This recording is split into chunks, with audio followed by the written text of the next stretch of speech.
At night, your eyes adapt to the dark. Your pupils widen to let more light into your eyes. As a result, you can see dimmer objects and fainter stars. Now imagine you had pupils 1 meter across. You'd look pretty strange, but you'd also have supernatural eyesight. And that's what telescopes do for you. A telescope is like a funnel.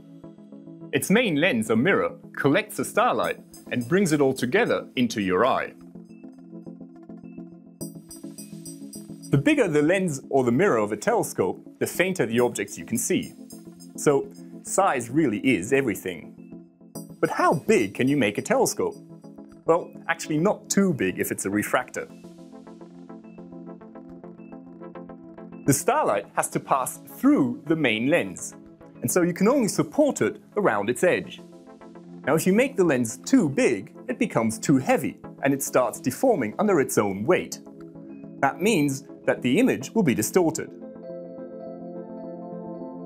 The largest refractor in history was completed in 1897 at Yerkes Observatory outside Chicago.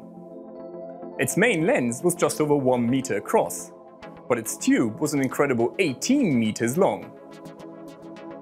With the completion of the Yerkes telescope, the builders of refracting telescopes had pretty much reached their limit. You want bigger telescopes? Think mirrors.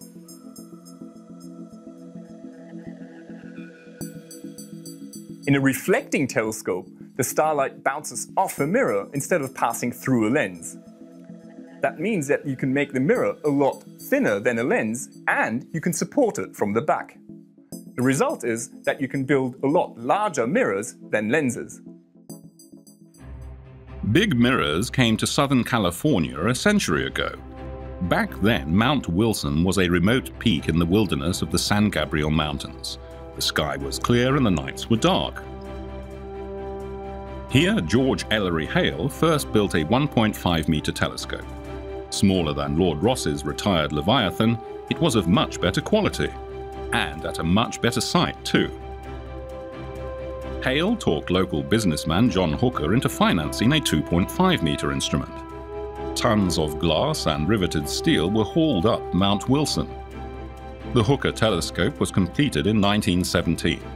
It would remain the largest telescope in the world for 30 years. A big piece of cosmic artillery, ready to attack the universe. And attack it did. Along with the incredible size of the new telescope came transformations in the way the image was viewed.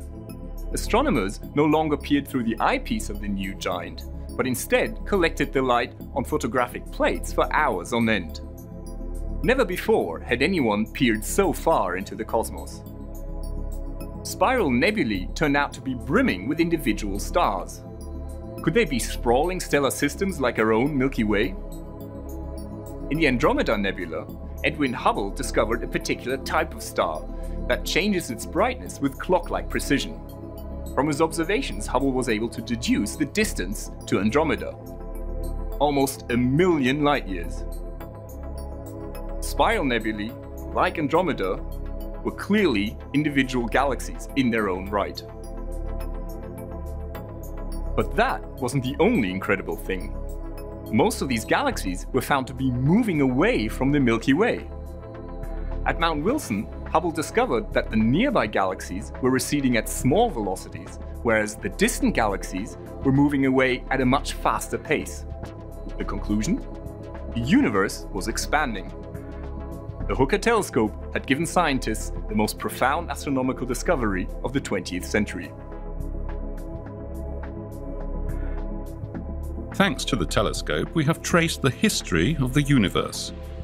A little less than 14 billion years ago, the universe was born in a huge explosion of time and space, matter and energy called the Big Bang.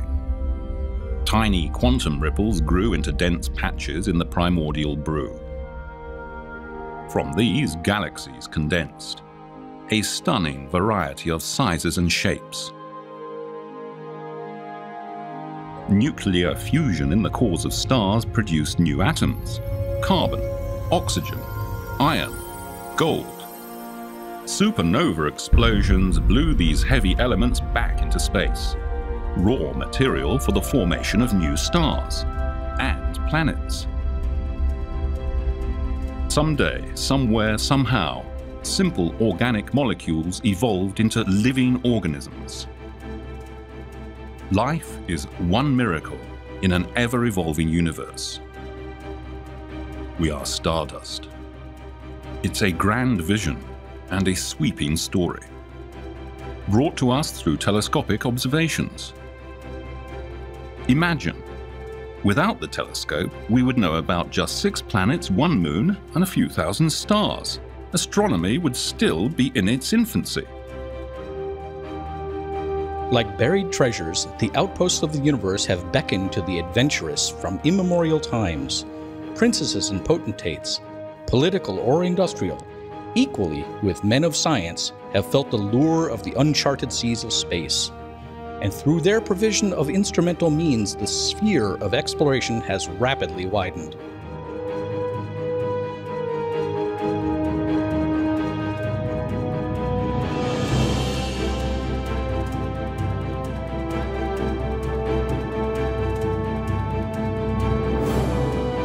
George Ellery Hale had one final dream: to build a telescope twice as large as the previous record holder. Meet the grand old lady of 20th century astronomy, the 5-meter Hale telescope at Palomar Mountain. Over 500 tons of moving weight, yet so precisely balanced that it moves as gracefully as a ballerina. Its 40-ton mirror reveals stars 40 million times fainter than the eye can see. Completed in 1948, the Hale telescope gave us unsurpassed views of planets, star clusters, nebulae, and galaxies. Giant Jupiter with its many moons. The stunning Flame Nebula. Faint wisps of gas in the Orion Nebula.